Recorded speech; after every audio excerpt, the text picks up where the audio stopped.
Welcome to another edition of the Real Social Proof Podcast, where we find people who are winning, who have real stuff to talk about, not just post about on Instagram. And we have my friend, my partner, who be late for our events. And that is always, not true. but always got my back when I'm doing something wrong or I'm connected. Never mind, let's just not. Or when you're doing something right. Or when I'm doing something right. But I normally get the text when I'm doing something wrong, okay? 5-1, okay? David, what are you doing? And I appreciate it. So we have Miss Donni Wiggins. What's up? Hey. How are you? Good. How are you? I'm blessed. Why haven't you been on the podcast? I don't know, David. I mean, because here's the thing. It's your podcast. Is that a fair assessment? Yeah. Yeah. But no. Do you handle the scheduling for your podcast? I do. Yeah. So then why haven't I been on the podcast? That's a really good question, because you're like in my fave five, like T-Mobile, like you'd be in my five. Made it. You know what I'm saying? But we got Miss Donni Wiggins in the building, and I'm excited because we have a similar audience where you're kind of going to a whole nother level and leaving us starting entrepreneurs, just going on a whole nother level. But introduce yourself to the people so we can like really add some value on this podcast. Absolutely. So I am Donni Wiggins. You know what?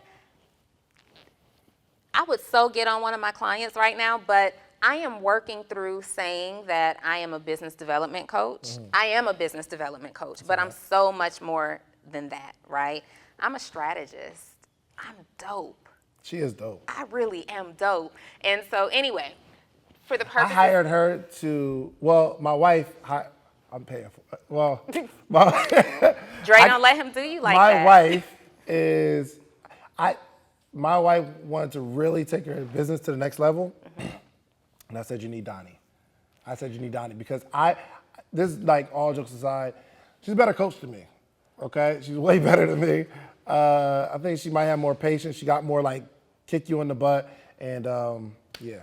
I'm sorry, I don't know where that came from. But yes, I hired her, so you need to hire her too. Go ahead. Yes, and let me tell you, I plan to post about that on our first session next week. Like, it's such an honor when you have first, let me just say this. I'm a business development coach. I'm a business strategist, just kind of all the way around. I coach clients for now one-on-one, and I also have an academy for the beginning entrepreneur who is either struggling to come up with a business concept and they need help, figuring out their lane, or for that person who just maybe hadn't made their first 6 figures yet, and it's not necessarily hustling backwards. They're definitely hustling forward, but they don't know how to get to the money. And so I have an academy that helps with that, because I no longer coach clients who have to think through what kind of business they're starting anymore. Your girl done graduated past that. Hey, congratulations. And I'm not a better coach than you. I'm a different coach. You're a different coach. Than you. Because I'm pretty dope. Don't get it twisted. Shan's is I'm awesome. Super dope. But let me tell you the difference. Shan's will not put his foot in your butt. You won't. You're right. Shan's is... Sometimes I'm getting better. Shan's is probably one of the nicest, most sincere people I know on the planet, not just in business. And I tell you all the time, I just posted on one of your posts that you posted, I think, yesterday. Your problem is that you're too nice.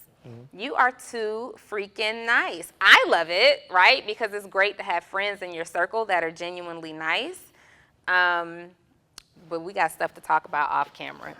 I know it. Yo, but here's the thing. So let me just give y'all my style of coaching, okay? Yes, I am super nice.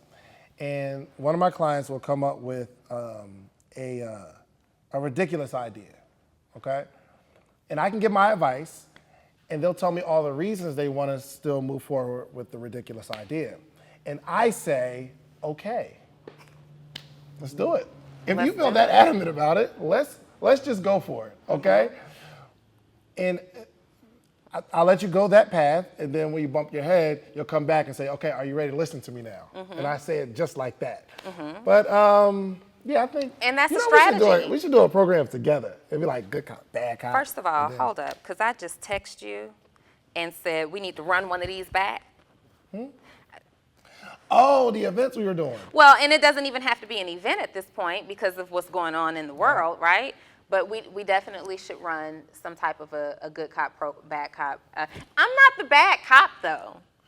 You're the bad cop. You think so? Oh, yeah. I'm going to hug you and rub your back and feed you tea. I am You gotta incredibly say, nice. Do you think I'm nice? Yeah. So In how a am real I the bad? Donnie sort of way. So then how am I the bad cop? You know, I was You're struggling. nice in a Donnie sort of way. I was struggling with this because someone from your community, I won't say any names, contacted me, and I know you're watching this because you watch everything. Don't that say Shane the name. says. I'm just playing. No. Someone from your community reached out to me to do a podcast interview. And I said, no. They want to provide services to me. And they're services that I actually already have people in place for. And so I said, hey, you know, these sound very much like services I already have, but I am happy to have the conversation with you. And that person said, okay, great, when? And so this was maybe on a Thursday, right? And I said, well, my calendar is completely booked out today through Monday. Let's do Tuesday of next week. That person read the message and never responded. And I felt really bad because I think that when you talk to people and tell them in full transparency, this is what I have available, sometimes they think, oh, she's trying to play me, or they think, the nerve of her, the audacity of her to have to pencil me in. Like, how dare she can't be available for 5 minutes? You know, because I used to think that about people too. Like, oh, you can't take 5 minutes out of your time to talk to me about this thing. And because I know how I am and how I'll probably be on the phone and say, ooh, you could make it so much better if you do X. It's not a 5-minute conversation for me. Like, I'm not. That's not bad. No, they need to know. I'll tell them myself. No. All right, tell me. Tell me real quick. No, because I know what you're going to do. You're going to say, so. No, I'll cut this part out. No. Who was it? Tell me. I'll tell you after. No, just tell me real See, quick. I am not in the business of calling people out So like that. So here's the thing. Let me tell you how, this is my style of coaching. I will call you out and I'm going to roast you a little bit so that you get better. Okay? So for instance. Well, I think she's already great, but because she didn't respond back, I think that she was just a little offended by the fact that I said I wouldn't be available for like 4 or 5 days. When the truth of the matter is, that's just. How you schedule it? It legit is. Show me their name. No. Just show it to me real quick. I can't. Month of August, there's something on just about every single day. You out here booked. I'm out here booked. Like, it's you know what I mean? And it's not even that. So. Listen, okay, how are they gonna get better if they don't know publicly? So here's the thing. No. You don't have to embarrass me. So Kiana, she was like in my first cohort of coaching. And I asked her one time, she was like, we figured out she's gonna get into social media management or social media marketing. Oh yeah, I love Kiana. So I'm on the phone and I say, so tell me something about social media that I don't know already. And she says to me, well, you know a lot. Like, you create content, you know a lot about social media. And that's when I became Donnie. I got frustrated. Like, yo, this is what you do. This ain't what I do. I don't claim to be a social media manager or whatever. This is the lane that you're in. And there's nothing you could tell me that an average social media that knows about social media. Right. And since that, she's leveled completely onto a whole nother level. But even when it happened, as soon as it happened, I think I was telling people about her, and she appreciated it. Yeah. Well, you were talking to her, not about her. I'm over here just gossiping. Anyway. All right, so tell me what you do and just a little bit of your background. Okay. So I am a business development coach. And ultimately, so background, let's start there. I've been a business development coach since 2014. And honestly, it's a path that I wake up every single day and I just express the most gratitude for, because I am still like just in awe that I get to do this. Like, for real. Do what? Like, coach people on my own terms and build a business helping people accomplish a goal that I feel good about. With receipts, because your clients got receipts. They got receipts. Mm-hmm. It didn't always be that way. It was not always that way though. And no, in all seriousness, like this is a good lesson because it's not always that way. And people, when they come and they're trying to build a business, they're like, well, how do I start when I don't have receipts? Mm-hmm. Well, I didn't have receipts, and I started, right? Yeah. And so I just really, now I'm excited because I've transitioned into the university, which is new this year. And the reason that I did that is because I had to move past people who needed to be pushed to build their business or to pursue a goal. I'm not a pusher. I am not a pusher, right? And so my business coaching sessions in the beginning, like back in 2014 when I started, were really more personal development. And there's still an element of both that's required. You still need the personal development with the business development, but people would come to the session and I'd say, what did we accomplish from last week to this week? Oh, well, I just I had this going on and that going on and I just couldn't get my head in the game. I can't work with those kind of clients anymore. I have definitely leveled up past that, right? However, I still have a heart. Originally, the reason that I started doing this is because of the heart that I have for people being successful. Like I look at people in a room with so much potential and it saddens me that they're not capitalizing off of it or maximizing it, right? And so I didn't want to just completely say, oh, you're back and forth, you're on and off the wagon, forget about you, which is why I created a university. I don't have to be so hands-on, right? You can either go through my programs and decide to move forward, or you can go through my programs and quit.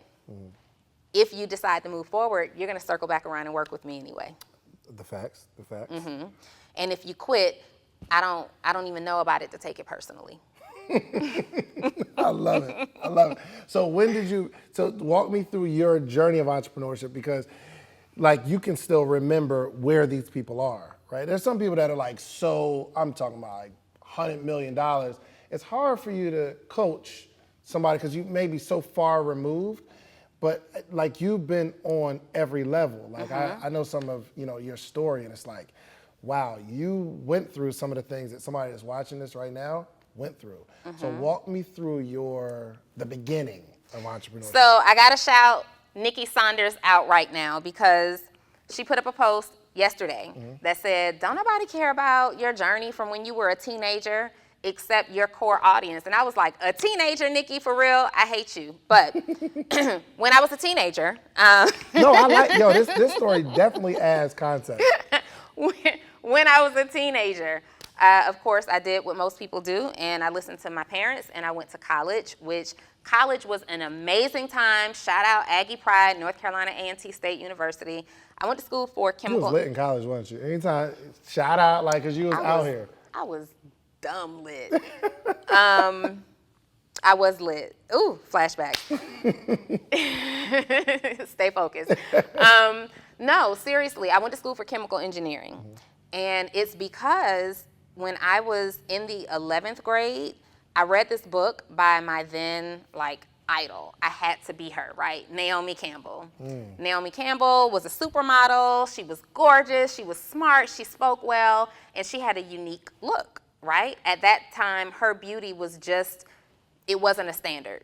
And I always felt like I looked different, right? I didn't feel like, I thought people thought I was pretty because I was nice. And I didn't feel, I got this big old forehead. Back then, you get clowned, all this stuff, right? So I wanted to be Naomi Campbell because she represented the girl with the big lips, the big nose, the big forehead, all that stuff. So I thought I was going to be a model.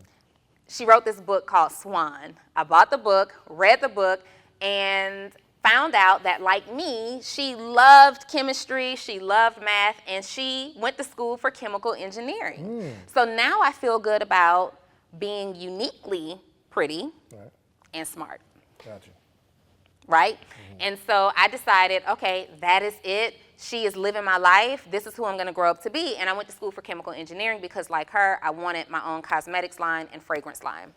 Well, when I went to school, through... Hair back, just in case. I don't want to mess the mic up. Am I good? Okay. So when I went to school and after a number of internships, I realized that my industry would have been male predominant, white male predominant. And I worked for these companies where men were just, like twice my age or more, and they were just happy to have a woman working in a lab. Like, I literally got sexually harassed, not touched or anything like that, but the comments, that they would make, and we go to staff lunches, and it was just always the comments. When I would take my lab coat off, it's like, ooh, she's bringing the girls out, talking about my boobs and stuff like that, right? And so I just went from internship to internship because it just felt so uncomfortable in that space, where I just eventually learned that Naomi Campbell wasn't working in anybody's lab. She was white labeling products, meaning buying a product or even working with chemists and putting her name on it. So I said, oh, that's the cheat code. I'm all about that. So I took the hard hat off and the steel toe boots off, and I decided that entrepreneurship would be my thing. But I still have my parents to answer to, because they still think that I'm going to be a chemical engineer. How far in this journey of becoming a chemical engineer did it change? Like, I was a junior. So 3 years in this path. So okay. So a few other things had happened personally, but this just solidified the decision. Give me one of the personal things. My ex-boyfriend at that time literally tried to take my life. And so that coupled with the fact that I didn't really have a true desire to be an engineer, because in the beginning he would... Hold on. How did he almost take it? Like literally or figuratively? Yeah, literally. Can you tell me the story? Bang, bang. I can laugh about it now. It's not funny at all, but... Like Tory Lanez Meg Thee Stallion vibe? Really? Yeah. Tell me the story. What happened? Shams, it's just so much. People, like, they need this part of the story because there's people going through some real bad situations. So in college, I was in a relationship that I thought was my future, like my destiny, right? Great guy, super cute, and all this good stuff. And we broke up, and when we broke up... You broke up with him or he broke up with you? I broke up with him. Why? College creeping? Cheating, yeah, dumb stuff. But we broke up, and not only that, I'm skipping some parts of the story, but my last high school boyfriend died in a car accident. And for me, I was just really never the same after that, because we were still really, really close. And my then boyfriend in college, the guy that I'm talking about, couldn't understand and accept that. And he became just like really verbally disrespectful. Like, why are you crying over this? Yada, yada, yada, yada, yada. And it hurt me, because I'm thinking I should be able to talk to you about this. And I get it, but he's gone, right? So I was already feeling disconnected. And anyway, ultimately, he cheated and we broke up. And it was okay for a minute, but then he began to stalk me, like, I want you back kind of thing. And I was involved in a car accident that my vehicle was totaled on campus. And to this day, not to this day, but to this day I still believe it. And the insurance investigators at that time felt like my brakes had been tampered with. So my mom wanted me to come home and all this stuff. And I'm like, no, I'm not letting him, I was still strong and feisty back then. And so then it escalated to the point where once my car was totaled, I had to start riding to school with one of my neighbors. I lived off campus. And the neighbor was a guy, and that ex-boyfriend just wasn't receiving this well. I guess he thought maybe we were messing around or whatever. And he would run up on me on campus and like snatch me up. At first it started, like the snatch up. Then it was the snatch up and the drag and throw in the car, and then other people would have to come and save me. And I mean, he literally had an altercation with the football team, who came out to like save me, because he ran up on me in front of the football dorm. And then one day there was the coming out of all the fraternities, and he got dealt with by, I think it was the alphas at that time, and he just wouldn't stop. Like, he would start running up on me. And so one night, he kidnapped me. That's what it's legally called. He snatched me up and drugged me in his car and parked in some parking lot. I don't remember where we were. And he's like, you're not going to get out until, you talk to me and all this stuff. And I'm like, I'm not talking to you. I'm not doing any of these things. It's done. It's over. And he literally held me in that car. He had the child lock on. I couldn't get out. He held me in that car, punching me. He was biting me in my face, biting me on my arms because I refused. Like, I wouldn't break. I just told him, like, you're going to have to kill me. That's what's going to have to happen. Like, I'm not that one. I'm not the one. You will have to end my life in order for me to tell you what you want to hear.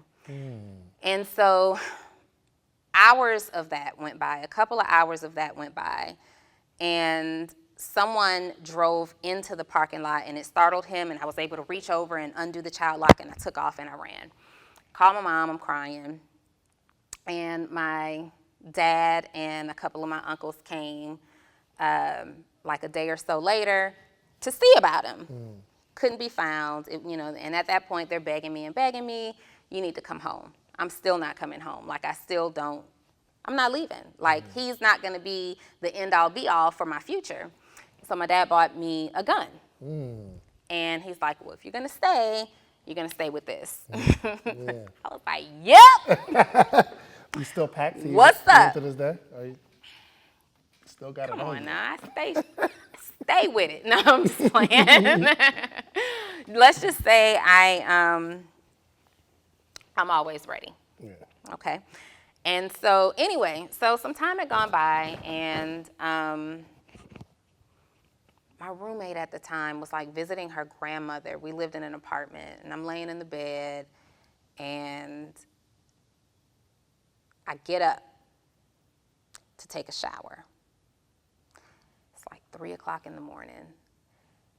And as soon as I open the bathroom door, the glass of my apartment, of my bedroom window, just shattered everywhere. Wow. And I'm like, yo, what is going on here? And I just see the glass, shatter, and he had thrown like a brick or something. But I didn't know what was going on. I'm just like, what's going on? So I'm like tiptoeing over to the window to look, and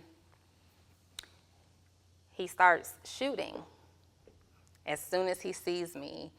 And this was like hours of, I had the broom and I'm beating on the ceiling above me trying to get my neighbor's attention, but this happened on like the weekend, and everybody's at the club, they're partying. And it was just a whole big ordeal. And so that was the night he was intentional and thought, he would take my life. So someone eventually was able to call the police. Like, every time I moved in my apartment, I was on the second or third floor, I think the third floor. Every time I moved, like, he was coming around and I'm gonna kill you, B, calling me the B word. I'm gonna kill you, tonight's gonna be it.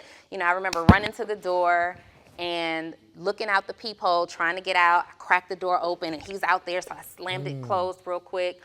And that night, Shans, I wrote my mom a letter. So my grandmother passed 3 months before I was born, and she left my mom a Bible. And my mom gave me the Bible. And I was prepared at that moment to fight. So I wrapped my ankles in ace bandages and wrapped my knees in ace bandages. I don't even know why I had these ace bandages. Right. But I did. And Is the ace bandage going to help you fight better? No, I was going to jump out of the window. Oh, gotcha. I was going to jump. And so I knew that if something happened to me, my mom would come looking for her grandmother's Bible.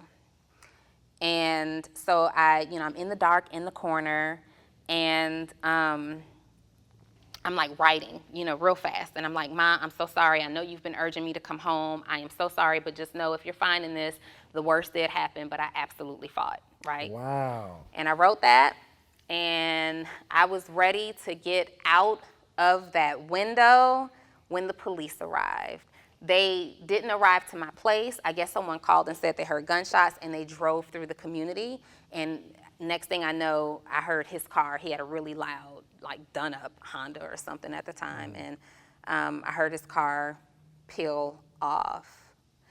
And I, I don't even remember what happened and why I couldn't call the police myself, but I couldn't access my phone. And I personally think that he did something. I don't know. But a couple hours later, my neighbors, I hear them coming home from the party, and I'm like, I need to use your phone. I need to call my parents. And I call my mom and my dad, and that was a wrap on college. Wow. Yeah, that was a wrap. And honestly, it wasn't even a wrap on college because I thought, I'm just going to have him arrested and this, that, and the other, and I'm going back to school to do what I do. But then I learned, I had an internship that I was going to, and at that time I was feeling the way that I was feeling about the internship too, and I said, well, I'm just going to transfer from North Carolina A&T to Clark. And when I got to Clark, no offense to Clark, it was so many people from my high school. Because you're from the A. I was raised in the A, yeah, and there was so many people from my high school here at Clark that I just didn't feel like it was a step up. I didn't feel like it was different. I felt like I was in high school all over again. You feel like if that situation ever happened, you'd probably still be on that path to becoming a...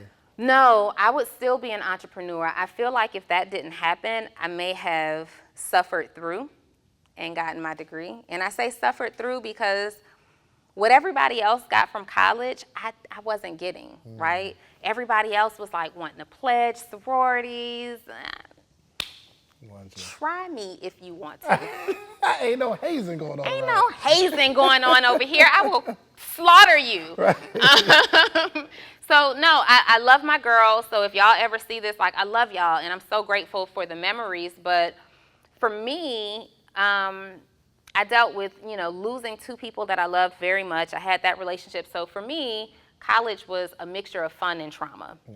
And it just wasn't giving me what I wanted. However, I started my first legit business in college with my roommate. So tell us about this entrepreneurial college, Donni. So I started my first business. So my roommate, hey Misha, her cousin or someone had a cleaning company, and we thought we were going to work for his cleaning company. He had these extra commercial buildings that he needed to have cleaned and all of this stuff.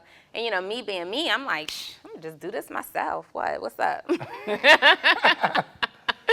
So you started working for him. We did like a property or two, and then I quickly learned I'm not cleaning toilets. Like I had conditions. You've been bougie. I've been bougie. Yeah, I mean, yeah. I love it. I had conditions, and I'm not cleaning no toilets. I'm not touching nothing in the bathroom, and I was just like the girl who I think I had the duster and the vacuum. That's all I got, right? And so then I quickly realized, you know what? We could get more contracts, but we need more people.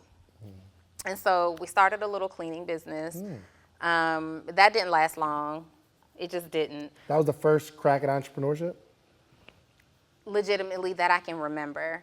And you may hear me say something different. I really do have all my life had a bad memory, but that I can actually remember, that was my first crack at entrepreneurship. I don't know if I know that in high school I was in like the FBLA, Future Business of Leaders of America. I was president of all these clubs, but I can't remember if I actually started a business. Gotcha. In high school. But I do know that in college I did, and I think I was like 17, 18 years old. Gotcha. And so that was the first crack. And then the journey moved on, and through industry after industry. I don't want to go through all of those industries. It's just too much, Chance. I've done a lot. If you name it and it's legal, your girl did it, period. Like one thing about me, I ain't ever scared. How do you develop that? Because that's hard to teach. Yeah, so I think it was in me. And so here's the thing. I'm like you, right? There used to be a time where I cared tremendously what people thought about me.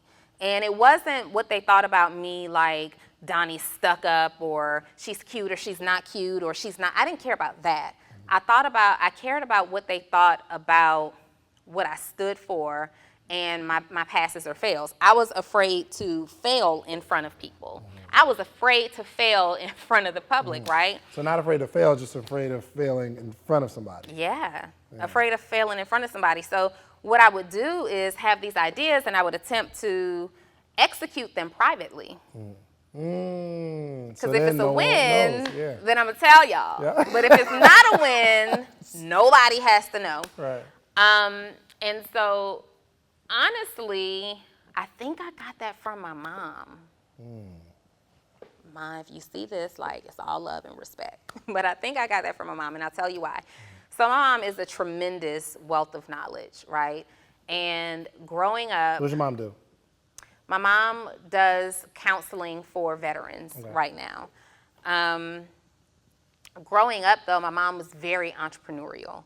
And, you know, I'm 41 years old. So when I was, you know, of age, computers were really just a thing and all this good stuff, like actual, only big companies use them, but household computers were really becoming a thing. And my mom, you know, knew how to use those computers like nobody's business. And she started this business, you know, teaching computer programming and all kinds of other stuff. And it was like, wow. And then, you know, that worked for a while until it didn't. And then she went and got like a cosmetology license, and she was doing nails, and that was really good, but she didn't like the smell of that. And then she, you know, got her real estate license, and that was amazing until the market crashed. But I say that to say, I watched my mom be very entrepreneurial growing up, just trying thing after thing after thing. And my dad, who was really corporate, you know, he's going to keep a job, he's got the family's taken care of, we've got benefits, and he was amazing, you know, in his roles. But my mom has always been the, now don't tell anybody, this is just us, this remains in this household, I'm going to build this thing, this is in here, don't tell anybody what you don't tell anybody what you're doing, and da-da-da-da-da-da, you don't tell.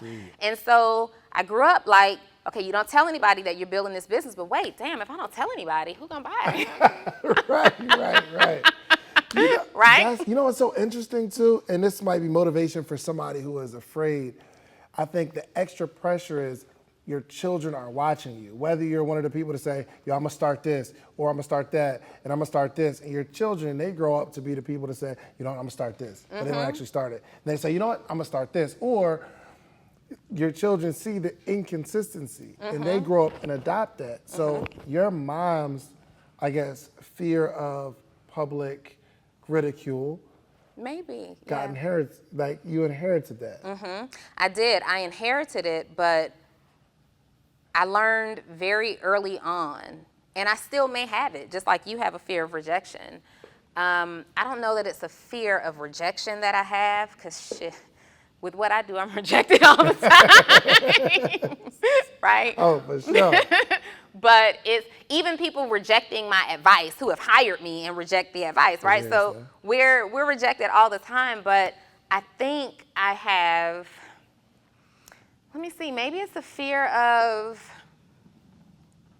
I don't know how to classify it, because I literally am never scared to try, right?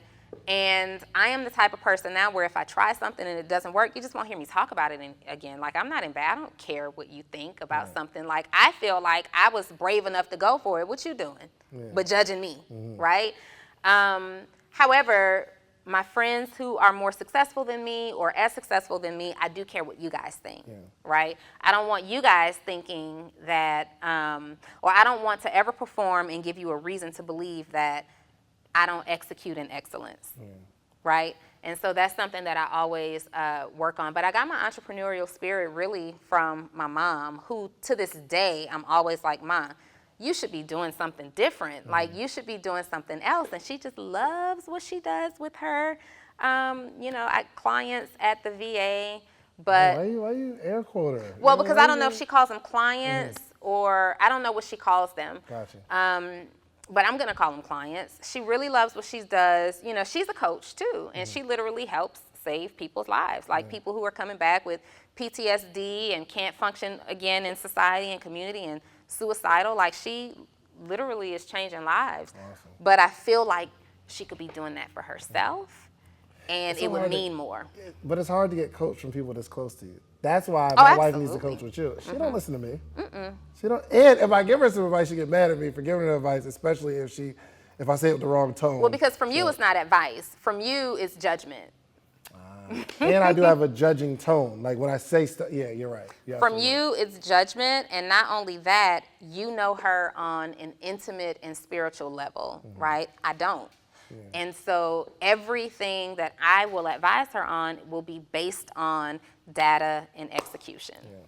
That's it. I don't get into the feelings and the emotions, but you guys just had a major, and I'm not saying that you did, but I'm saying in spouse to spouse, and when people aren't listening to you, you got to remember that just 2 weeks ago, y'all had a major blowout. Y'all might have said some real nasty things. Both of y'all are walking around acting super immature, not speaking to each other. And so you want me to take advice? Did she tell you want me to take life advice from you? She did. Tell me. I'm sorry, Dre. She told me we were walking around and I'm slamming doors, he's slamming doors, we're walking right past each other. I didn't see him. I didn't slam any doors because I don't slam. She's the door slammer in our house. Well, she didn't see you for like 2 days. She saw you. You were there, but she did not see you. You were super invisible. But that's what we go through. Your friends won't take advice from you. Your friends won't take advice from you until they will. That's a bar. That's a bar. And it's because y'all have been doing the same dirt together. Y'all have talked about the same number of ideas about how big you got to do it and did nothing together. Y'all have argued. Y'all have judged. Y'all have gossiped. Oh, and now you want to come out being business leader of America to me? It's funny. My best friend in the whole world, shouts out to Brandon. This surprised me. Like last year, he said, "Yo, I want to take you out to dinner," and ask for. He don't do that. Brandon Dixon? No, Brandon Abraham. Oh, okay, That's my friend I grew up with. Like I'm talking about, he's the friend. He don't normally buy clothes from me. He'll just come to the house and just grab a shirt. You know what I'm saying? He's one of those money friends. involved. No money. He's like, yo, I'll pay you back. Don't worry about it. And Gotcha. I love him. So make sure y'all get to a level of your friends where you don't need your friends to be your. I don't need my friend to be my customer. I need my friend to be my friend. Don't listen to that, Bree. My best friend. Okay, yeah, just we'll talk about that. Yeah, it's different. Don't listen to that. Yeah, but he came to me like, yo, I want to take you to dinner. And I was like, yo, super impressive. Because like you said, your friends won't listen. We've been through some, oh man, he's seen me at my worst. And for him to say, yo, I respect you as a businessman now. And my friends are just now starting to like say, yo, I need some advice in this, and they're taking it. So let's move forward to where I met you in your MLM journey days. Hey. Okay.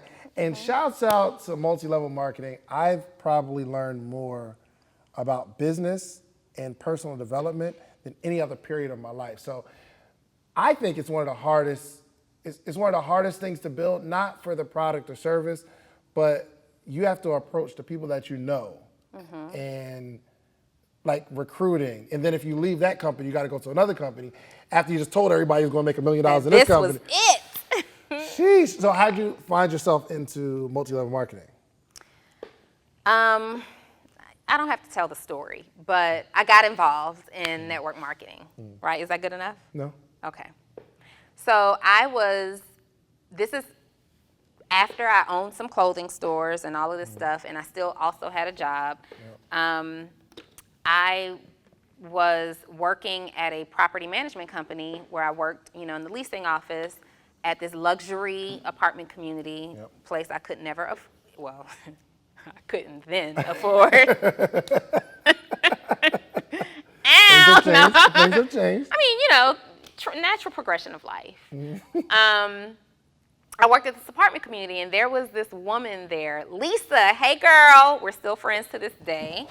But Lisa was really big in her company at the time. And I'll never forget, 2 things happened. One, she was getting her recognition. She got the Benz from her company. And so I will never forget, she came into the leasing office and she's like, hey guys, I'm being awarded my Mercedes-Benz from my company. We're gonna film this lifestyle video and I've got some packages back there. I need you guys to bring me my packages on camera. Who? Who finna be, here you go ma'am, Butler S. Not Donni Wiggins. On camera. Lisa! So someone else in the office did do it, but I was just the camera crew comes in, they're filming her, and she's got this brand new spanking Benz outside, and I'm like, Jesus, what does she do? Like, And she would always come into the management office and ask my coworker, another woman my age, she would always say to her, girl, you need to be in my business. You need to let me recruit you. I could help you do X, Y, and Z. But she would never, ever ask me. I'm like, well, what's wrong with me? Like, why wouldn't she ask me? So one day, I had this magazine on my desk, and it was a Success from Home magazine. And there was a gentleman on the cover of that magazine that I was dating at that time. And I didn't know much about what this gentleman did because we met on Facebook through a mutual friend, and you know, we would visit and we'd have a good time. All I knew was that he was this online entrepreneur who did well for himself, right? I didn't know the extent of it. So one day, you know, he had sent me this magazine, and I had it on the end of my desk with the intent to read it. And Lisa came into my office and she's like, you know him? And I was like, yeah, I date him. And she's like, what? Wow. What? And are you in his business? And I'm like, not like that. I mean, what do you mean?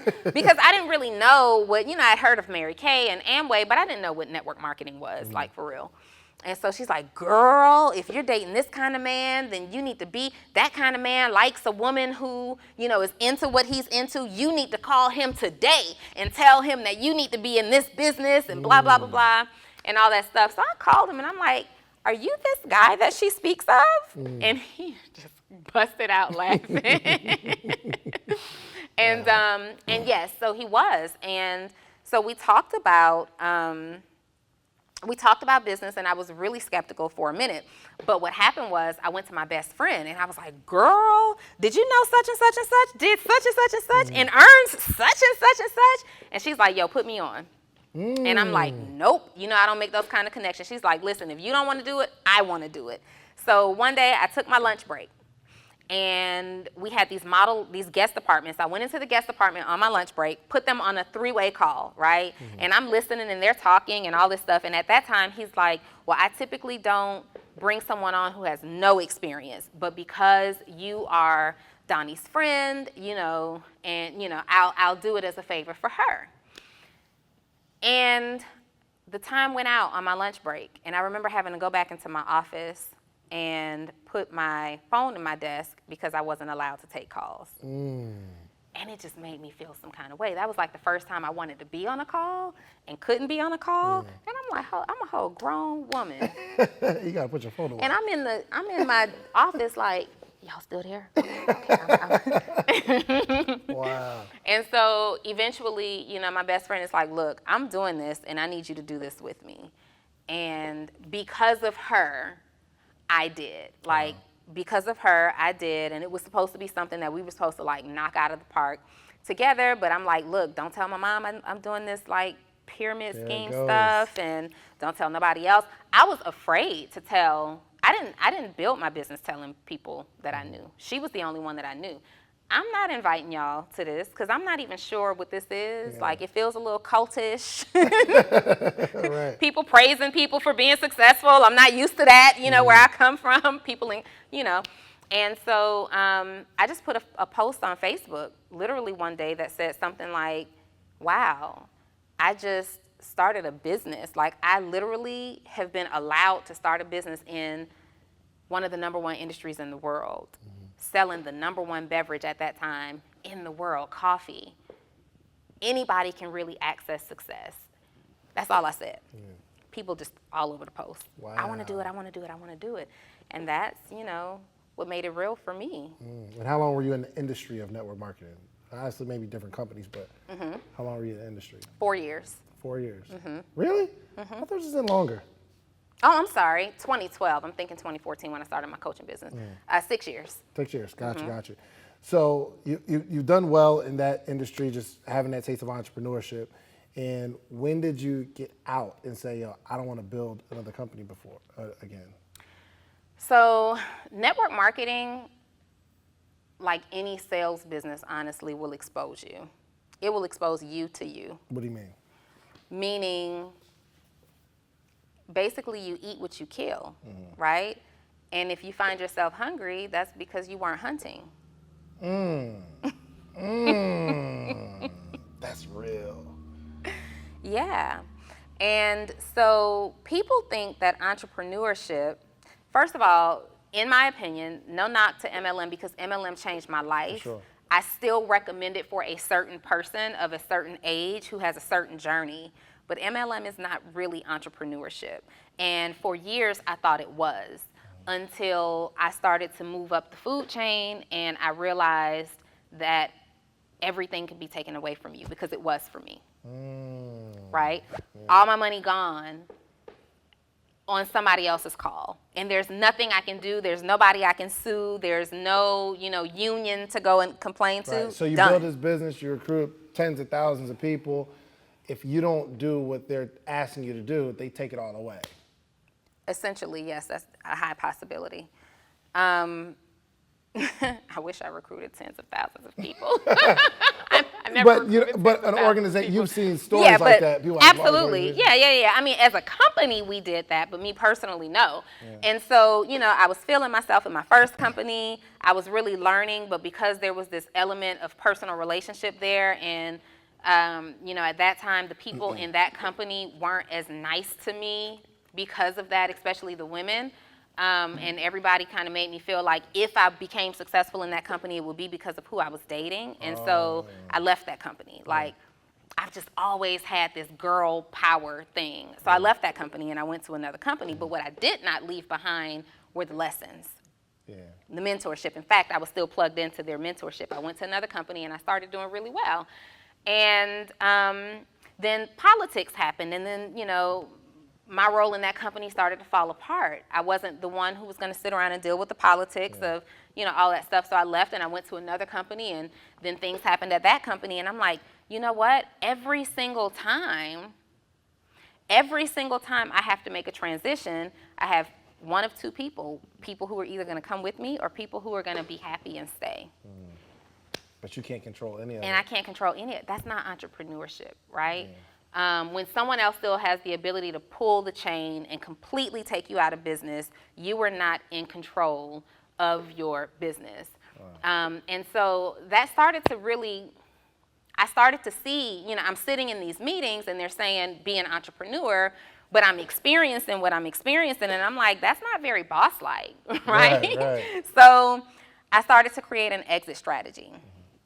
And I went to one last company. To work with my homegirl. I had never had a female mentor before in the industry, so I went to one last company to work with her and allow her to mentor me, through this stuff, but the politics were just still there. I could never get my groove. I didn't really feel good about what I was doing because at that point it was just a money thing for me and it wasn't value. Before it was always value. Before it was always how can I impact a large number of people, but this time it was like, I'll do another project. It's about the money.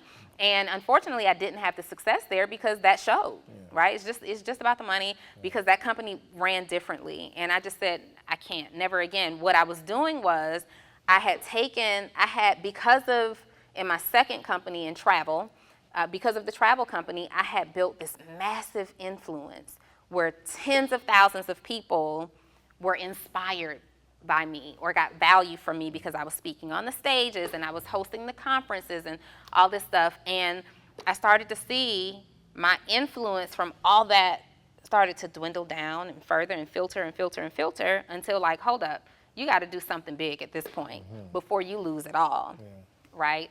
And I decided to 100% go into entrepreneurship. Since 2014, I've been totally self-employed. Even though I was in network marketing, I was still also building my coaching business and things like that at that time. And speaking and doing all those things, but those were kind of like in the background. Network marketing was like the main thing, but I was always building because I always knew. Some people want to be network marketers all their lives. That's hard work. I mean, it's legit hard work.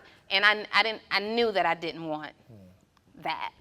I knew that I wanted something a little bit more laid back that would pay me handsomely. And so I started the coaching business and speaking and writing books. And then in 2017-ish, I said, no more. This is it. Full-time entrepreneurship. And it's hard. People come to me to this day with like projects and I'm like, ooh, that comp plan. Sound good. Ooh, that sounds good. But no, I can't. No, I'm gonna stay focused on this. And staying focused has blessed me You don't tremendously. get a position though? You don't sometimes get a little I don't get a spot position. on the low? You like to do that. Get me a little spot on the low. Yeah. What has it done? You never know what it could do. But what has it done? Not a whole lot. But I'm that type of person. I'm willing to throw it. See, here's the thing about that. Know. The position sounds good, right? Oh, let me give you my top position. And you're able to log in and you're able to see all these people who have fallen under you because of positioning. But if you still don't bring something to the table, you're never going to benefit from that position. You still got to go out and, if it's binary, you still got to go out and build this other leg, or you still have to work for it, right? So I never get tricked into the positioning anymore. And let me not say that. It's not trick. It's not a trick. I never take advantage of the positioning anymore, because unless you're going to go back and build it. Yeah, that's real. All right, so being this, you've been through all aspects of entrepreneurship, starting since college, then MLM, which you learn how to build a business. Now you're doing it on your own. I want to focus on the beginning entrepreneur right now, okay? Because you and I both, we run across a lot of people that are in that stage, and that's my lane. Like, I feel like I'm the best in the world at helping someone start. Let's get something going. Let's get a couple $1,000s a month going. But there are a lot of people that's watching this that are in that position. What are the things that you come across that are the patterns amongst all these people who have an idea, but they either don't execute, or they just think they want to be an entrepreneur? What are some of the things? What are the things that you see over and over and over again at people that don't actually do anything? Lack of belief would be the number one thing. You ever heard that saying that says, you be doing a whole lot of talking, but do you actually believe what you're saying? That's huge. That's real. Yeah. And it proves itself, it reveals itself in their actions. Like, really, you want this that bad? Yeah. You do. You're telling me that you want this that bad. Tell me in the last 90 days what you've done to get it on your own. Well, I mean, I just been looking for the right time. Work been keeping me so busy. Well, how do we build that belief? Because someone knows they don't believe what they say. And this is how I check people for sure. When you say you believe you're going to do this, hey, we need some consequences if you don't. So I'm going to make $1,000 this week. If you don't, what's the consequences? And that's when people scale back and say, well, I don't know. I'm like, all right, bet. How much are you willing to bet that you are going to make $1,000 this week? And I need to see it in the Shopify. Let's bet 500 on it. You do it, I give you 500. If you don't, you got to give me 500. They like, I don't know if I can do that. You don't believe. You don't believe that. So how do we develop that belief system? So this is why I got out of the personal development space, because it depends. It's different for everyone. Some people may take a challenge like what you put on the table and that's all they needed, while some people need to see therapists. Some people need, some people are dealing with mental trauma or mindset exposure that's beyond their lack of belief in being a successful entrepreneur. So you have to assess people for where they are, at that time. Sometimes a challenge, sometimes I'm like, you need to really probably see a therapist. I have several clients that I work in tandem with their therapist, because I'm not a medical professional. And so, you do that and I got you on this end. So at what line do we cross from, okay, this is trauma that you're really dealing with, or you're using that as an excuse? Because you've been through trauma. I mean, you got the situation where your boyfriend tried to kill you, and I'm sure through this journey you've been through so many traumatic situations. At what point does it become an excuse, and is it just based on how the person deals with it themselves? I think it's always an excuse, regardless, whether you need therapy or not. Your desire to not address it then turns it into an excuse, or your inability to address it, or your choice not to address it, it turns it into an excuse. So I think anytime you have a desire to achieve a goal, but you allow something in the back of your mind to prevent you from doing that, unfortunately, is an excuse across the board anytime. Now, how we address these excuses is what matters, right? So sometimes people just need to be called out on their stuff. Yeah. Sometimes people need therapy. Sometimes people need challenge. Sometimes people just need to change their environment. That's how we deal with now transitioning from an excuse to a reason. And how do you assess all that? I just know people, right? And so to be clear, I'm not any type of a certified, licensed, medical person, but I really just get to the bottom of talking to people where they are. So you'll look at people and you'll hear them, you'll listen to their tonality, you'll watch their body language. Are they crying? Well, what's causing the tears? Tell me what's causing the tears. Is it because you're feeling down on yourself, or is this because it's something that you're really, really struggling to talk about, right? People will tell you exactly where they are, and you can flat out ask. Let me ask you a question. So you're dealing with a situation where you were in an abusive relationship. Is this torturing you in any other areas of your life, or is it just keeping you from being an entrepreneur? Wow. So in the event that it's not traumatizing you in other areas, it's just when it comes to business, that's an excuse. Absolutely. And it could be traumatizing you in other areas too and still be an excuse, right? There's this story that's floating around on the internet about the two brothers who had a father who was an alcoholic and abusive. And one brother went on to be incredibly successful and living a dream-worthy lifestyle, and the other one became, and he said it was because of his father. Because I saw my father be abusive and an alcoholic, I went out to do something with my life. And then the other brother became an abusive alcoholic.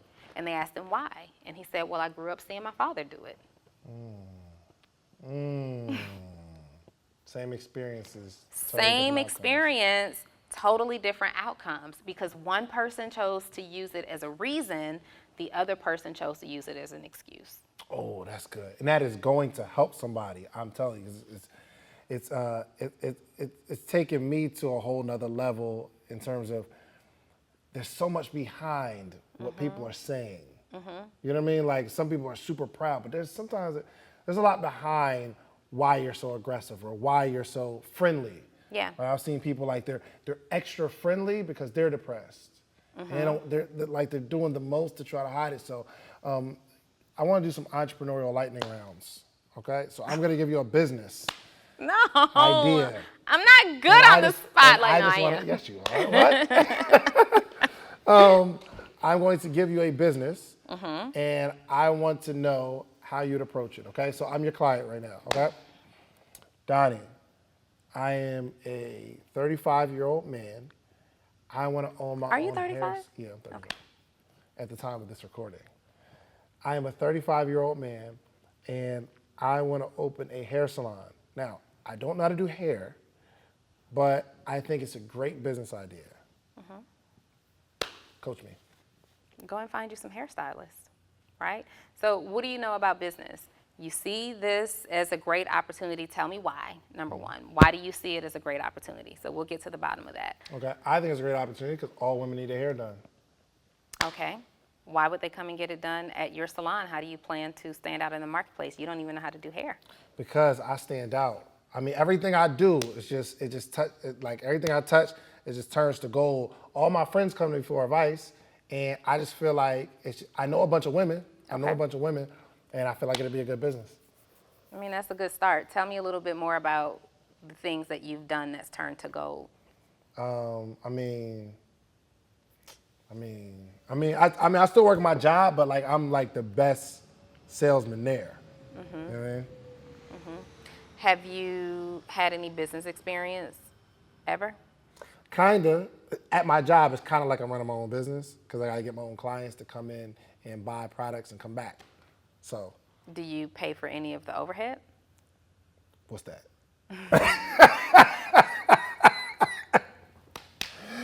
This is eerily familiar to a conversation that I had. Overhead, what is that? All right, I'm starting a t-shirt brand. I don't have an idea. What should I get into? But I know I want to do t-shirts. Okay. What should I do? Do you see any t-shirt lines that you admire? Sleep is for Suckers on sleepisforsuckers.com. They're pretty cool. Okay, you can go to Sleep is for Suckers with a 4 suckers.com. They got all kind of t-shirts. I really admire that brand. I've seen that brand, and I wear that brand religiously, actually, and I think it's really amazing. If you go to sleepisforsuckers.com. I'm gonna have to put the little joint below. Yes, I like that brand. No, so what I would suggest, if t-shirt business is really simple. This is something that you can do from home. What I would suggest that you do is find 3 brands that you admire, right? 3 brands that you would like to maybe even model yourself behind and use that as an inspiration. And then what I want you to do, I want you to follow those accounts. I want you to write those accounts down. I want you to do as much research as you can, right? Find out what shirts are selling the most, find out what kind of people are buying these shirts, and identify the price points. And then I want you to come back after you do that research in a couple of days, and let's talk about it. Then we're going to talk about what it costs to actually pull this off. Dang, you come up with all that in 30 seconds? Last one. This is my favorite. I'm going to be a motivational speaker, okay, and a life coach, because everybody comes to me for advice, and I got a powerful message. Actually, look at my video. Check this video out I just did. Hold on. I did it. It was 2 weeks ago. Hold on. Let me show you this video. This video is dope. I noticed you didn't have any views on the video. I noticed there's 14 views on that joint. Who were the people who told you it was dope? Yeah, I mean, everybody. All 14 people? I mean, like, not, okay, so you don't understand. So I got friends that I give advice to, and like when I'm on stage, I don't get to speak that much, but when I do my lives, like they be loving it. Okay. So when you say motivational speaking, is it that you're coming to me because you want to get more motivational speaking opportunities, or are you trying to fine tune your message? I want to build a career and build my brand so I can be on stage like you at MegaFest and these big stages you on. Like, I want to get my message out there. Right. So honestly, if you're looking at me kind of as a model, the first thing you would need to know is that I didn't build a brand to be a motivational speaker. I built the brand, and because of the brand, I was given opportunities to speak as a motivational speaker. Good, Donni. You're talking good. Come on, say it louder. Come on, give me more. No, give me more, seriously. So people want to speak. They want to speak, and they want to write books, and they just want to kind of pull it out of thin air, especially when you're writing about something purposeful, right? So if you were writing like a novel and it was a love story, then you probably already have the experience you want to write about or talk about. But when you say that you want to motivate people, number one, David, what you'd have to understand is that taking on the responsibility of empowering and motivating people is something that becomes a life transition, right? You sleep this, you breathe this, you eat this. So you first have to be ready for the responsibility of what being a motivator actually means, because you don't get to just stand on that stage and motivate and then you're off the stage and you're back to yourself, right? And so what I would encourage you to do first is to think about the direction of the type of people that you want to work with, and then what value can you provide to these people off stage, right? And let's start to package up your off stage value. And then once we package up that off stage value, let's go out and make sure that you can prove that concept. Let's go out and try to impact some people, right? Can you prove that you actually motivate? And so then I want you to go to those same friends and those same people who are plugged into your lives, and I want you to pick some people and work with them and get some receipts. And then I want you to do this over and over and over again. And you know what? Then people are going to start coming to you. They're going to say, I need you in front of my audience. I need you to speak in my community. I need you on this stage at this event. And then bam, you're a motivational speaker. Round of applause. Come on. Yeah, my studio on? Okay, cool. All right, cool. All right, well, thank you. So I definitely want to wrap up, and I want you to get your questions ready, okay? I want you all to get your questions ready because this is where it actually happens. It's the real stuff. But one, I appreciate all that you're doing. We good on our time? Yeah. Okay. I appreciate all that you're doing, and especially just a motivator to me. I would say, well, I don't know. This might be downgrading you. But I look at Donni as like the female me kind of. That's just how I see it. There's nobody that can take an idea for the common person and help you in a few moments. You know what I mean? Like to impact you in a few moments and then be able to see all the stuff behind the question. So I think I'm good at that. And, you know, I look at you as the female me. Or I'm the male you. Or he could be the male I'm me. the male. If I'd have said it the other way, she'd have said or, like whatever way I said it. Or he's possibly the male me, right? Yeah, you're the female me. Good. So, I appreciate that. And we're going to entertain some questions from the crowd. But before we do that, I like to make predictions on the podcast. Okay? I want to know what you see yourself accomplishing in the next 5 to 10 years so that we can watch it 5 to 10 years later. And I could pull up the receipts and say, yo, Donni said she was going to do that 5 years ago. Look, I got the video. So where do you see yourself? 5 to 10. So in 5 to 10 years, I see myself crazy millionaire. Crazy millionaire. Yeah, A absolutely. crazy millionaire or not a millionaire? crazy. I see myself in double digits as a millionaire, but I see that being as a result of the hundreds of thousands of people that I have impacted across the world, right? In that period of time, I will be totally automated, meaning I will not be seeing one-on-one clients at all in that period of time. I may have some masterminds, and when I say masterminds, I'm talking about annual salary to participate in masterminds. I will have, in the next 5 years, I will have thousands of testimonials in these streets, like double-digit thousands of testimonials. You already have a whole bunch. I have a lot of testimonials, but I will have double-digit thousands of testimonials, and you will hear my name attached to stories of people who have gone on to make millions of dollars too, as someone who has had a direct impact in helping that process move along. Wow. I will be living in the craziest of penthouses. Definitely going to be at the very top. I'm already in the building, right? Now I just got to get to the penthouse. Literally, she's already at the building. I'm already in the building. Okay. Now I got to get. What is that difference? I mean, because I've never really been in like the penthouse or whatever. What is the difference between top floor and mid floor, and how does that work? So the penthouse is like the king or queen of the whole building. It's usually like a massive part of the whole floor, right?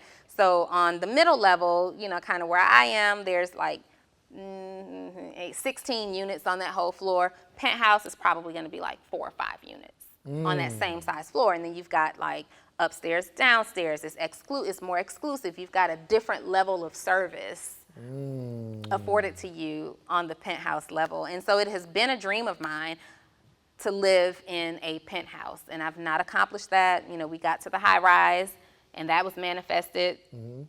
I've told that story, and so. Tell the story. So my daughter used to, and she used to love this show called Sweet Life of Zach and Cody, and it was a show where a mother, a single mom, lived in a hotel with her 2 sons. She worked for the hotel, and they got to have all this exposure to all these things that they wouldn't normally have exposure to. And one day my daughter said, "Mommy, I want to live in a hotel." And I said, "I wouldn't mind living in a hotel." Like, that's dope. And literally that day I posted in Facebook, it was February 2011, because I see this post often.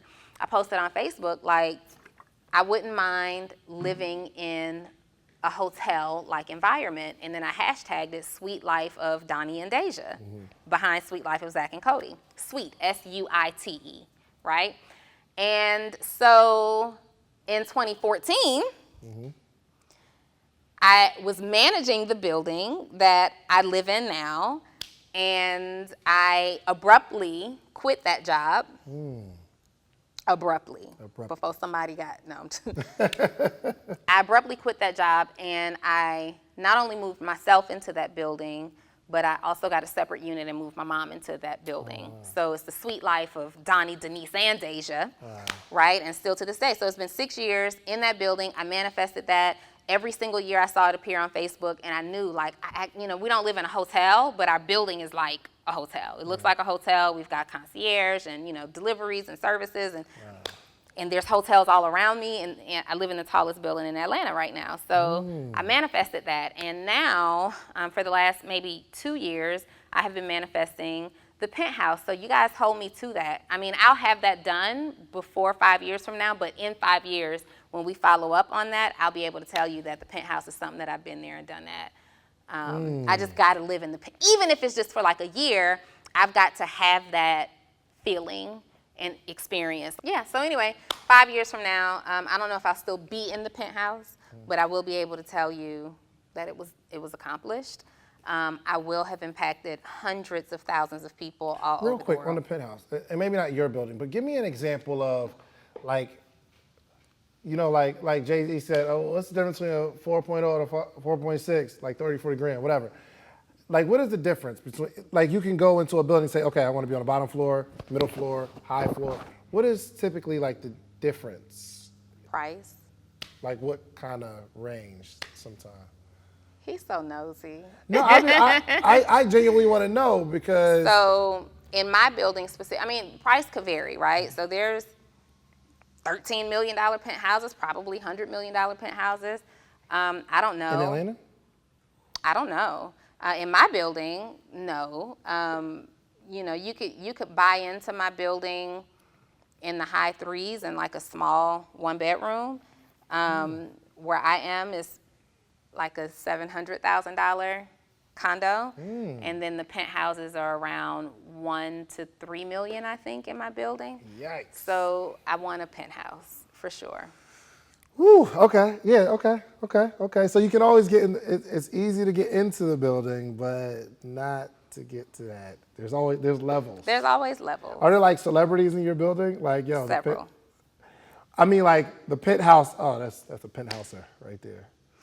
Yeah, Do you know how many, what are like, how many there's penthouses? 47 floors in my building, and I think there may be 8 to 10 penthouses. Do you know the people who got the penthouses? No, I mean, you know, people come and go. I know some people, right? Some people come and go.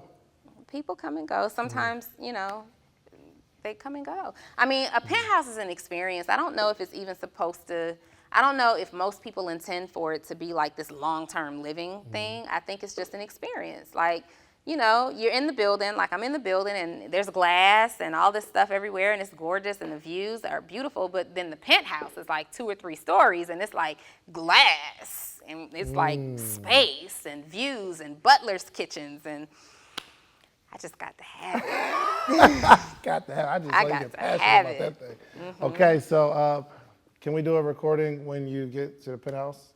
Absolutely. And I'll just pair it with this.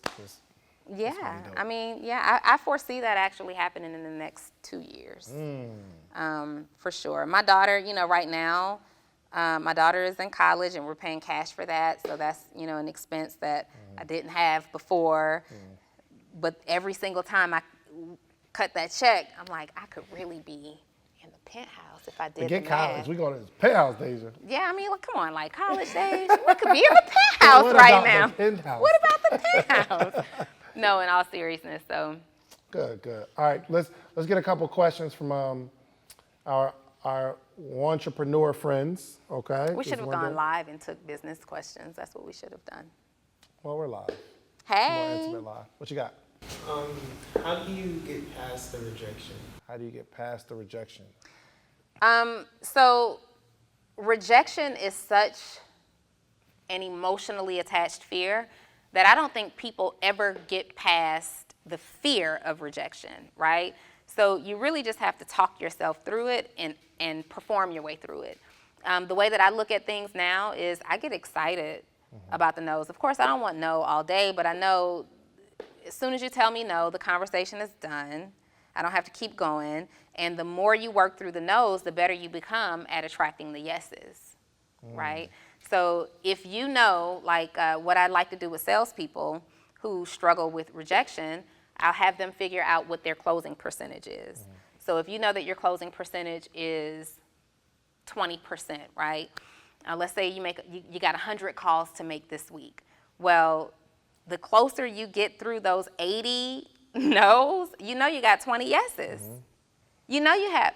So the moment that you start to just realize, like, the faster I get through these no's, I get to my yes, rejection becomes easier.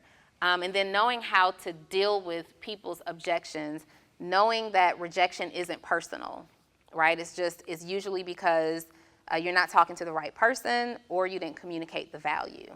Yeah. Either way, it's not personal. Yeah, I would say we all go through rejection, but for some reason when it comes to building our dream or entrepreneurship, we add more weight to it. So you might ask your mom, can I go to my friend's house?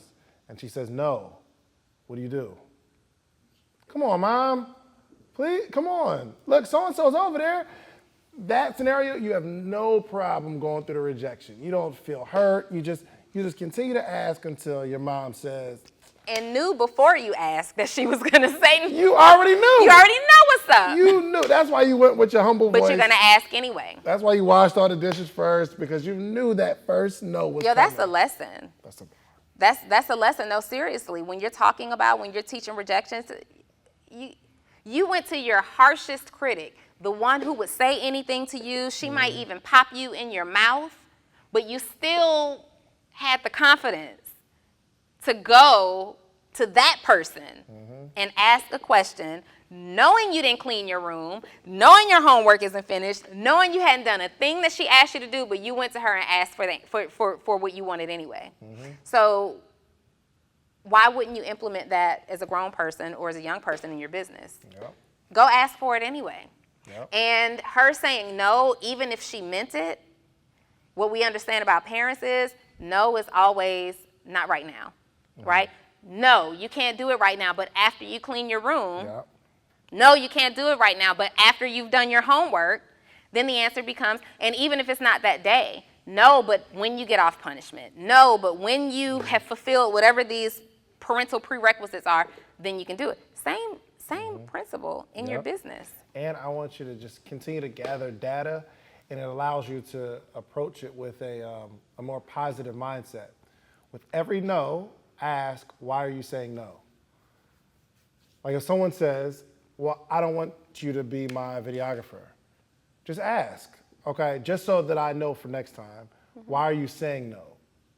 Mom, can I go to my friend's house? No, just not being disrespectful. What's the reason? Just so that I'm aware, because if it's something I can do, then we might turn that into a yes, right? So somebody came to the kiosk and I asked them, would you like to buy a shirt? They say, no, not right now. And I said, well, why are you saying no? And they say, well, I'm looking for something in the mall that goes with these shoes. I said, well, let me see the shoes. They say, okay, well, here's a picture of the shoes. I got a shirt for you. Let me see if this goes with your shoes. Because the reason you're saying no is because you're looking for something to go with these shoes and you think I don't have anything to go with the shoes. But if I do have something to go with the shoes that you like, would you buy it? He's like, yeah, sure. I show him the shirt, he buys the shirt. I didn't just take the no. I'm gathering data. Ask a young lady, would you like to go to dinner with me? No. Okay, what is the reason?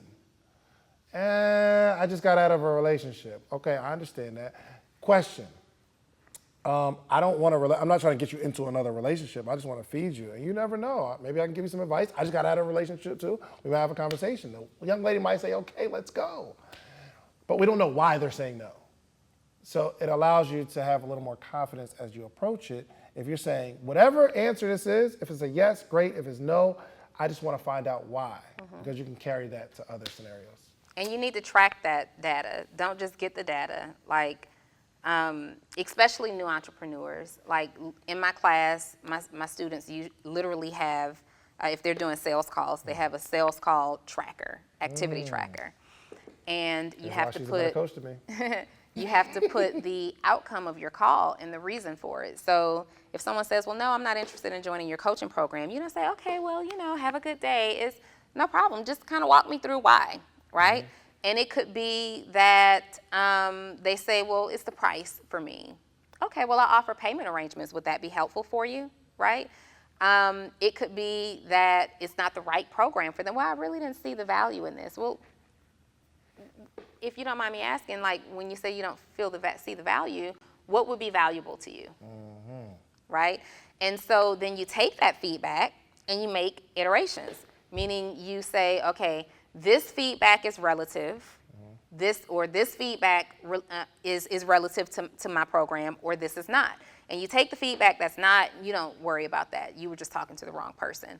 But the feedback that you can actually make some adjustments on, right? Well, I'm noticing that 50% of the people that I talk to say that my price is too high. Mm-hmm.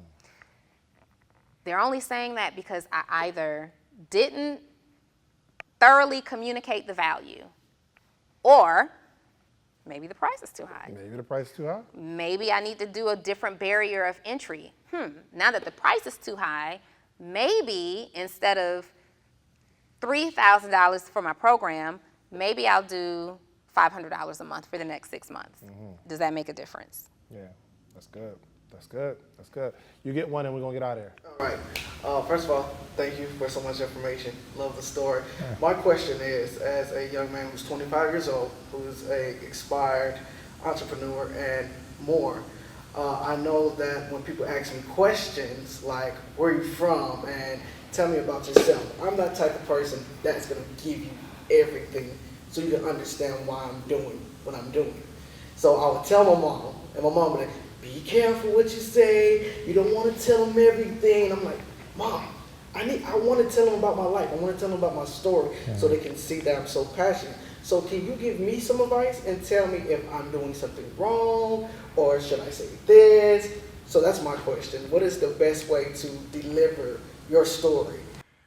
Okay, I'm going to be really Let's reiterate it just in case they didn't hear. Okay, so basically you're saying you meet people and they will ask you where you're from and what you do, and then you get into this space where you want to tell them everything and just tell them your whole life story so they can understand all that you're about and why you're doing what you're doing. And your mom has been saying, pull back a little, don't do too much. I'm with Mom. Let me just tell you this. How you doing? Hello, I'm good. I don't really care. You don't care how I'm doing. I don't. I mean, I care how you're doing because you're my friend, but if we were passing, how you doing, right? How many times do you actually ask that question and expect for someone to spill it all? You don't? Never, yeah. Hey, how are you today? Well, you know what? Thank you for asking. I just so happen to be having a really terrible day. This happened this morning. This happened this morning. This happened last. Whoa. Right? I was just being courteous. I was just saying, hey, right? What's going on with you? Hey, what's been up with you? Oh my God, let me tell you about this dude and then this and then that. Oh, and Deja's in school and she's doing really well. I got this shrimp thawing out in my freezer though, and I got to get home. He checked out, right? And in fact, not only did he check out, he's subconsciously having other thoughts about, why is she telling me her whole life story? So he doesn't even hear what I'm saying anymore. So I say this to say, and this is good for everybody because we get this. We talked about event courtesy before. You got a whole book about it, right? When people ask you, where are you from? They just want to know where you're from. I'm from Atlanta, Georgia. That's it. But my mom is from Indiana. And nope. You're from Atlanta, Georgia, right? And then they say, well, tell me about what you do. I want you to come up with like a 30 to 60 second, maybe 30 to 90 second, this is what I do, and this is what you tell every single person every single time. Okay? I love it. Template. And the reason that you want that is because, quite honestly, people check out after the first 20 seconds. After you've asked them or after you start talking to them, you got 20 seconds to capture their attention before they subconsciously decide to check out and start thinking about what they're having for dinner later, or, I like what this young man is saying, let me keep listening, right? So when you create your, what I call message statement, you've got 30 to 90 seconds. In that first 45 seconds, that first 20 to 45 seconds, you want to say the value that you give first. Nobody cares that you're the CEO of Sleep is for Suckers, right? I motivate entrepreneurs through catchy slogans on fashion, on men's fashion, on women's fashion, or whatever, right? Nobody cares that you're the CEO of this or the founder of that, and you got, I have this nonprofit. Nobody cares about that. In the first 20 to 45 seconds, deliver the value. Well, I help women transition from, feeling lost as mothers, or I help moms, transition from the mom guilt of being a mom to being women who are, fully present in their lives and going after dreams and goals. By one-on-one coaching or programs or this, that, and the other. And the reason you want to do that is because you want people to be intrigued by the value first, and then you tell them the vehicle later. That's it. They don't care about. Then what's going to happen is they're going to say, wow, that's a really, really nice mission. Tell me a little bit about what made you do that. Now they're asking for more. Now they're asking, and you answer them for whatever they asked for. You don't go off on these other tangents. Just answer the question, specifically what they asked for. That's good. All right. Well, listen, I think you guys got enough value from this interview. Thank you so much, Donni. I really, really appreciate it. And I want you to let everybody know how to find you, how they can employ your services. Is it employ or deploy? Employ. I said it right. So you guys can find me on Instagram, Donni Wiggins, DonniWiggins_. You can join me there. You can also visit my website, DonniWiggins.com. Or if you need coaching, if you want to buy my book, if you need some empowerment and motivation, if you are a person who's new to entrepreneurship and you really need to get your stuff together and you're looking to have a strategy call with me to figure out how I can help you, you can also go to sixfigureaccelerator.edu.com. 6 or SI? SIX figure accelerator edu.com. Do I need to spell that? I mean, look I always it get up. the EC or the A. No, it's Okay. ACC. It's 6 SIX FIGURE I know that one. ACCELERATOR edu.com. You sure it's not LA? David, All right, make sure Six y'all. Figure Accelerator. Like the accelerator that you push to go faster and go farther. That's me. Make sure y'all follow Ms. Donni Wiggins. It will be a pleasure, okay? And we're going to do some more. Y'all just going to see her more regularly on the podcast. What we have to do next time, though, David likes to pull me back into these spaces where I'm talking journey, right, and what I've accomplished. But what I want to do next time is, I know that this empowers people and inspires you guys to get up and do something. But I wanted to start. What you want to do on my podcast? Yeah. Okay. Yeah. Cool. Just What I want to check do next time on your platform is really give people something of value that they're going to go out and produce and have receipts for. I don't want people just like, oh my God, that was powerful. Oh my God, that hit home. Like, what you going to do? Let's give you some practical steps. 1, 2, 3, 4, 5 on how to achieve a thing in your business. Let's do it. Go for it. Give me one of your formulas, okay? Just as we close, give me one of your formulas that they could take with you right now. For what? I don't know. Just give me one of your formulas. Generic. I mean, just so generic. So my results formula, really simple, but this isn't even, really what I was talking about. My results formula or productivity formula. So a lot of people don't get the results that they want because they lack in 2 areas, 2 major areas: belief and action. And so I believe that you must raise the bar, your BAR. So your belief plus your action is going to equal your results. So if you're struggling to get the results that you want to have, I want you to really, really, really sit with yourself and think, is it my belief or is it my action, right? It can only be one of these 2 things. I don't care what you tell me it's because of, it's all going to translate back to one of those 2 things. Belief plus action equals your results every single time. That was good. Raise the bar. I love it. Yes, you will see Donni Wiggins more. We're going to jump in the studio next time, though, the podcast. We're going I just want another segment type joint. And as long as Donni comes the time we're supposed to come, we're going to be straight. I thought we were going to be in the pretty room with the good lighting. I put on my pretty blue dress. Awesome lighting. Is this not awesome Well, lighting? no, this is awesome lighting, but I wanted that special sauce lighting. This is the specialist sauce I got. Is this going to look like that? No, it's going to be different. Well, actually, I'll show you what we're going to do. Okay. And then, yeah, I got a whole vision. He got this set, and I put on my dress because the dress really would look nice in that setting, right? And then... Yeah, okay, you know what? So maybe this is turning into the Donni Wiggins show, okay? And she just kind of adjusts my whole, see? There you go, coaching. No, I appreciate it. Thank you. All right, we are out here. Make sure you follow my partner and my sister, Donni Wiggins, all right? We out here. Peace.